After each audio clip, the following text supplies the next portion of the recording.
जय श्री कृष्णा। आप सभी को पौष मास के शुक्ल पक्ष की पुत्रदा एकादशी की ढेरों शुभकामनाएं। दक्षिण भारत में इसे वैकुंठ एकादशी के नाम से भी जाना जाता है। आज हम बात करेंगे कि पौष पुत्रदा एकादशी कब है, व्रत किस दिन किया जाएगा। भद्रा की जो बात की जा रही है कि एकादशी व्रत वाले दिन भद्रा है, तो भद्रा है या नहीं है तो समय क्या रहेगा और इसका क्या प्रभाव रहेगा। क्या भद्रा लागू होती है एकादशी व्रत पूजन पर या नहीं, क्योंकि भद्रा सभी व्रत त्योहारों पर लागू नहीं होती है। पूजन किस समय किया जाएगा, व्रत किस दिन किया जाना चाहिए और व्रत कथा कब करनी चाहिए, पूजा विधि क्या रहेगी, पारण कब करना है और पारण किस मंत्र के साथ करना है, क्या भोग भगवान को लगाना है, ये संपूर्ण जानकारी आपको आज के इस वीडियो के माध्यम से प्रदान किया जाएगा।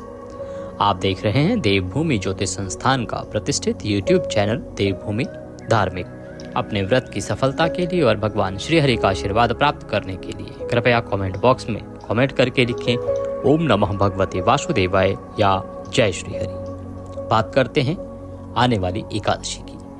पुत्रदा एकादशी यूँ तो साल में 2 बार आती है, एक पौष मास के शुक्ल पक्ष की एकादशी को जो आने वाली है और एक श्रवण मास के शुक्ल पक्ष की एकादशी भी पुत्रदा एकादशी कही जाती है। इस दिन सभी भक्तों को सुबह उठकर स्नान आदि करके सबसे पहले व्रत करने का संकल्प लेना चाहिए। संकल्प लेने के लिए अपने सीधे हाथ में जल लीजिएगा। जल लेके 1 रुपये का सिक्का दक्षिणा के रूप में कम से कम रखिएगा।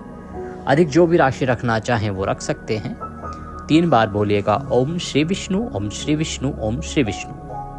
अपना नाम, अपना गोत्र, जिस स्थान पर बैठकर आप संकल्प कर रहे हैं वहाँ का मकान नंबर, क्षेत्र का नाम, शहर का नाम। पौष मासे शुक्ल पक्षे पुत्रदा एकादशायां पूर्णतिथियो अमुक वासरे भृगु वासरे अमुक कार्य सिद्ध्यर्थाय पुत्र रत्न प्राप्त्यार्थाय संतान प्राप्त्यार्थाय सुख संपत्ति धन आरोग्यता प्राप्त्यार्थाय एकादशी व्रत पूजनम संकल्पम संकरिष्ये। बोलिए सौ श्री विष्णु शरणौ शरणम प्रपद्ये और यह संकल्प भगवान के चरणों में अर्पित कर दीजिए। इसके बाद पंचोपचार से भगवान का पूजन कीजिए। भगवान को तिलक लगाइए, फूलों की माला पहनाइए, घी का दिया जलाइए, धूप दिखाइए। नैवेद्य के रूप में भगवान को मिठाई अर्पित कीजिए या आपके पास फल है तो फल आप भगवान को चढ़ाइए। दंडवत प्रणाम कीजिए और इसके बाद आप एकादशी की व्रत कथा पढ़िए या सुनिए। कथा आपके पास है तो उत्तम है, नहीं है तो आपके इसी चैनल देवभूमि पर प्रत्येक एकादशी की कथा सुनाई जाती है। वीडियो अपलोड किया जा चुका है, आप उसे अवश्य सुनिएगा। आज ही वीडियो सेव करके रख लीजिए, जिससे कि जब आप पूजा करेंगे तो उस समय उस कथा को सुनिएगा। कथा सुन के आरती कीजिएगा। आरती करके भगवान को फल का भोग लगाइएगा।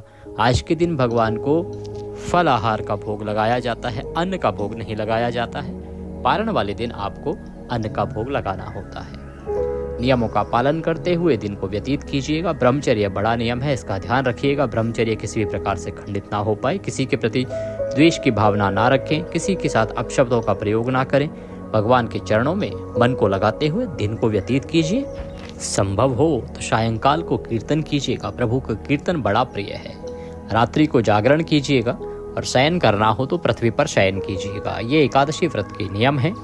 नियम तो दशमी तिथि से ही आरंभ हो जाते हैं, जैसे कि दशमी तिथि को अर्थात व्रत से 1 दिन पहले आपको दोपहर के बाद अन्न नहीं खाना चाहिए और रात्रि को दंत धावन आदि करके सोना चाहिए, जिससे कि मुंह में किसी प्रकार का अन्न का अंश ना रह जाए।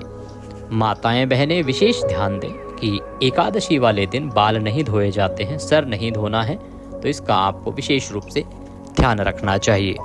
पारण के लिए व्रत के अगले दिन आपको सूर्योदय से पहले उठना चाहिए। उठने के बाद स्नान आदि करके भगवान सूर्य देव को जल दीजिए। जल दे के जहाँ आपने एकादशी का पूजन किया है उसी स्थान पर आसन लगा के बैठ जाइए। भगवान की पंचोपचार से पूजा कीजिए। पूजा करके भगवान को भोग लगाइए। भोग में इस दिन आपको पीले चावल का भोग लगाना चाहिए। प्रत्येक एकादशी पर पीले चावल का विधान है। अगर आप बात करते हैं पुत्रदा एकादशी के विशेष भोग की, आपको केसर युक्त खीर का भोग लगाना चाहिए। भोग की थाली जब आप सजाएं तो उसमें विशेष रूप से ध्यान दीजिएगा कि भोजन के साथ तुलसी का पत्ता अवश्य रखिएगा। बिना तुलसी पत्र के भगवान श्रीहरि भोग स्वीकार नहीं करते हैं। भगवान को प्रेम पूर्वक भोग लगाइए, जलाचमनी कराइए। उसके बाद आपको पुष्पांजलि अवश्य ही करनी चाहिए। पुष्पांजलि करते समय आपको अपने पूजा पाठ में और व्रत में की हुई गलतियों, जाने अनजाने की गलतियों के लिए भगवान श्रीहरि से क्षमा याचना करनी चाहिए। इसके लिए हम एक विस्तृत वीडियो बनाते हैं जिसमें बताया जाता है पारण कैसे करना है, पारण की विधि क्या है, नियम क्या है, शुभ मुहूर्त क्या है, संपूर्ण जानकारी दी जाती है। उस वीडियो को देखना ना भूलिएगा। अभी हमारा उद्देश्य केवल इतना है कि आपको शीघ्रता से बता सकें व्रत कब करना है और भद्रा है या नहीं है। तो आइए आप जान लेते हैं कि एकादशी का व्रत आपने किस दिन करना है, भद्रा है या नहीं है, पूजन के लिए शुभ समय क्या रहेगा। पौष मास के शुक्ल पक्ष की एकादशी पुत्रदा एकादशी तिथि आरंभ हो रही है 9 जनवरी को दोपहर को 12:22 पर और एकादशी तिथि समाप्त होगी 10 जनवरी को सुबह 10:19 पर। ऐसे में 10 जनवरी को सूर्य के मुख से एकादशी होगी और द्वादशी युक्ता एकादशी होगी। इसलिए उत्तम रहेगा कि आप व्रत कीजिए 10 जनवरी 2025 को पुत्रदा एकादशी का। भद्रा की बात कर लेते हैं। 10 जनवरी को भद्रा है, 10:19 तक भद्रा रहेगी। परंतु ये जो भद्रा है ये वृष की भद्रा है, अर्थात भद्रा का जो वास है वो स्वर्गलोक में रहेगा। तो इस भद्रा का पृथ्वी लोक पर कोई प्रभाव नहीं रहेगा। ये क्षीण भद्रा है, इस समय में भी आप पूजन कर सकते हैं, किसी प्रकार का दोष नहीं होगा। तो एकादशी व्रत वाले दिन आपको भद्रा से डरने की आवश्यकता नहीं है। आप पूरा दिन सुबह से ही पूजन कर सकते हैं। भद्रा का कोई प्रभाव एकादशी व्रत पर नहीं होने जा रहा है। ये जानकारी हम पंचांग पर आधारित बता रहे हैं, क्योंकि ये ज्योतिष संस्थान का एक प्रतिष्ठित चैनल है। हम जो जानकारी देते हैं वो पुख्ता सबूतों के आधार पर देते हैं। तो आपको किसी प्रकार के बहकावे में आने की आवश्यकता नहीं है, किसी प्रकार के डर की आवश्यकता नहीं है। ये जानकारी हम राजधानी पंचांगम के आधार पर दी जा रही है और यही गणना अन्य पंचांगों में भी की गई है जो हमने देखा है। तो आप 10 तारीख को व्रत कीजिए और भद्रा से किसी प्रकार का भय ना रखिए, अपने अनुसार आप व्रत पूजन कर सकते हैं। भद्रा तो है परंतु ये स्वर्गलोक की भद्रा है। देखिए भद्रा 3 प्रकार की होती हैं, जिसके बारे में विस्तृत वीडियो हमने पहले भी बनाया है और आपको बताया है। ये जो भद्रा है जो 10 जनवरी को है, इसका वास स्वर्गलोक में है, इसीलिए हम पृथ्वी लोक वालों को किसी भी प्रकार से डरने की आवश्यकता नहीं है। भद्रा का कोई भी प्रभाव पृथ्वी लोक पर नहीं रहेगा। अब बात करते हैं पारण की। तो आप पारण करेंगे 11 जनवरी को।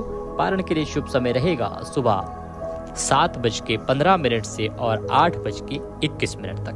पारण की विशेष जानकारी के लिए आप हमारा पारण विशेष वीडियो देखना ना भूलिएगा, जिसमें हम विस्तार से नियमों के अनुसार जानकारी देते हैं। भगवान आप पर कृपा करें, आपका व्रत सफल हो, आपकी सभी मनोरथ सिद्ध हो। कृपया कमेंट बॉक्स में लिखें ओम नमः भगवते वासुदेवाय या जय श्री हरि। वीडियो अच्छा लगे तो उसे लाइक अवश्य कीजिएगा। जय श्री कृष्ण।